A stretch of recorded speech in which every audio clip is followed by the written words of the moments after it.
ભારત બંધનું એલાન રાખવામાં આવેલું છે ખેડૂતો દ્વારા અને સરકાર દ્વારા કાલે રાત્રિના 12 વાગ્યાથી જ 144 ધારા લાગુ કરી દેવામાં આવી છે. તો આપ જોઈ શકો છો ભરૂચ એપીએમસી માર્કેટના દ્રશ્યો કે અહીંયાના દ્રશ્યો અહીંયાના જે વેપારીઓએ છે એમને ખેડૂતોને કેટલું સમર્થન આપ્યું છે એ આપ જોઈ શકો છો. અહીંયા કેટલાક ગ્રાહકો પણ આવીને પાછા જાય છે અને આપ જોઈ શકો છો કે એક દિવસ એપીએમસી માર્કેટ જો સમર્થન ખેડૂતોને આપતું હોય તો કેટલું નુકસાન ઉઠાઈ રહેલું છે તે છતાં પણ ખેડૂતોને સમર્થન આપ્યું છે. તો આપ જોઈ શકો છો કે અહીંયા વિઝ્યુઅલ તમે જોઈ શકો છો કે સમગ્ર ટોટલ દુકાનો ટોટલ વેપારીઓએ બંધ રાખેલી છે, સ્વેચ્છાએ બંધ રાખેલી છે. આ જે બંધનું એલાન છે સરકાર દ્વારા નથી, ખેડૂતો દ્વારા છે. ખેડૂતોની માંગો છે તો ત્યાં શાકભાજી ભરીને પણ આવે છે અને હવે અહીંયાથી આ વાહનો પરત પાછા જશે. અચ્છા, આનું નુકસાન કોઈક જગ્યાએ જોવામાં આવે તો ખેડૂતને જ થાય છે. તો આ કેમ આ વસ્તુ બને છે અને સરકાર કેમ ખેડૂતોની માંગોને આટલી બધી અવોઇડ કરે છે? આવનારો સમય તમને બતાવશે. આપ જોઈ શકો છો ભરૂચ કતોબર બજારના દ્રશ્યો કે અહીંયા પણ ખેડૂતોને કેટલું સમર્થન આપવામાં આવ્યું છે. આપ જોઈ શકો છો દ્રશ્યો અહીંયાના તો તમામ વેપારીઓએ તમામ દુકાનો બંધ રાખી છે. આ જે ભરૂચ કતોબર બજાર અહીંયા પણ ખેડૂતોને સમર્થન આપવામાં આવ્યું છે. હવે આવનારો સમય બતાવશે કે સરકાર કેટલું સમર્થન ખેડૂતોને આપે છે એ જોવાનું રહ્યું. આજે ભરૂચ પાંચબસ્તી વિસ્તારમાં આપ જોઈ શકો છો કે ભરૂચ પાંચબસ્તી વિસ્તારમાં કેટલી દુકાનો ખુલ્લી છે. અહીંયા રોજિંદા જીવન જે હિસાબે જીવવામાં આવે છે એ રીતે લોકો જીવી રહ્યા છે. અહીંયા ખેડૂતોના આંદોલન વિશે મને તો નથી લાગતું કે અહીંયાના દ્રશ્ય જોતા કે ખેડૂતોને સમર્થન આપ્યું હોય. આપ જોઈ શકીએ છો કે રોજમર્રાની જિંદગી જે લોકો જીવે છે એ રીતે જીવી રહેલા છે. અને આપ જોઈ શકો છો કે ધારા 144 લાગુ છે અને પોલીસનો ચુસ્ત બંદોબસ્ત પણ છે.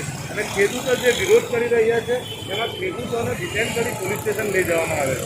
તો આપ જોઈ શકો છો અહીંયાના વિસ્તારની અંદર કે અહીંયા રોજમર્રાની જિંદગી જીવતા હોય એ જ રીતે જીવી રહ્યા છે. હા, આપણે આવ્યા છે ભરૂચ શાલીમાર શોપિંગના પાસે બિગ બજાર જ્યાં આવેલું છે. આપ દ્રશ્યોમાં જોઈ શકો છો કે અહીંયા પણ ખેડૂતોને કેટલું સમર્થન મળ્યું હોય એ આપ જોઈ રહ્યા છો દ્રશ્યો. અહીંયા બીજું હું બતાવવાની કોશિશ કરીશ કે પોલીસની એક વેન પણ મૂકવામાં આવી છે. જ્યારે સરકાર દ્વારા 144 ધારા લાગુ કરવામાં આવી છે એટલે પોલીસ પણ એકદમ ચુસ્તપણે બંદોબસ્તમાં ઉભેલી છે.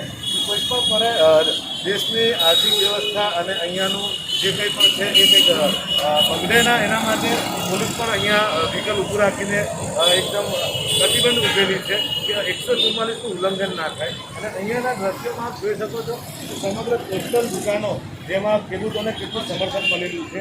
હવે જોવાનું રહ્યું કે સરકાર ખેડૂતોને કેટલું સમર્થન આપે.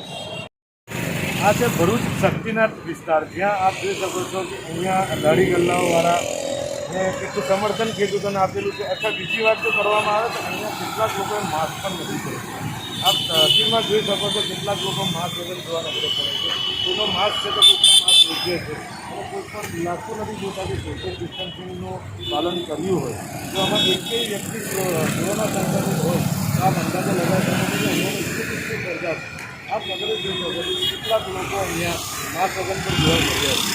જ્યારે આટલો બધો પોલીસનો બંદોબસ્ત હોવાથી 144 જ્યારે લાગુ હોય અહીંયા નોટ ઉપર પણ કોઈ પોલીસની સ્તર ઉપર દેખાતી નથી. તો આપ જોઈ શકો છો અહીંયા કે અહીંયાના લોકોએ ખેડૂતોને કેટલું સમર્થન આપ્યું. મારું નામ જાવેદ દરબાર છે. કેટલા ટાઈમથી અહીંયા કામ કરો છો? તમારી દુકાન કેટલા ટાઈમથી? 12 વર્ષથી મારી દુકાન છે. 12 વર્ષથી આઈપીએમસીમાં છું. આજ રોજ જે 8 ડિસેમ્બર અને ભારત બંધનું એલાન છે ખેડૂતોના પ્રશ્નોને લઈ, તો તમારા એ ભરૂચ એપીએમસીમાં કેટલું સમર્થન મળ્યું છે આ લોકોને? તમે જોઈ શકો છો પૂરી દુકાનો સબ બધી આખી માર્કેટ બંધ છે અને અમે ફૂલ સમર્થન આપી શકીએ છીએ. દેશના કાનૂનના કાયદાના વિરુદ્ધમાં અમે સમર્થન આપેલું છે. સરકારથી તમારા લોકોની શું માંગ છે કે ખેડૂતોની શું સમસ્યાઓ છે અને ખેડૂતોને પૂરતો ભાવ નથી મળતો એનું શું કારણ હોઈ શકે? સરકાર સાથે માંગ એ જ છે જે ખેડૂતો અત્યારે માંગી રહેલા છે ને અમે તો ભાવ ફૂલ આપીએ જ છે સાહેબ. ને આપીશું આગળ. અમે અમારો ફૂલ ટેકો છે ખેડૂતો સાથે કે ખેડૂતો 2 પૈસા કમાઈને 2 પૈસા વધારે કમાય અમારી માંગ છે.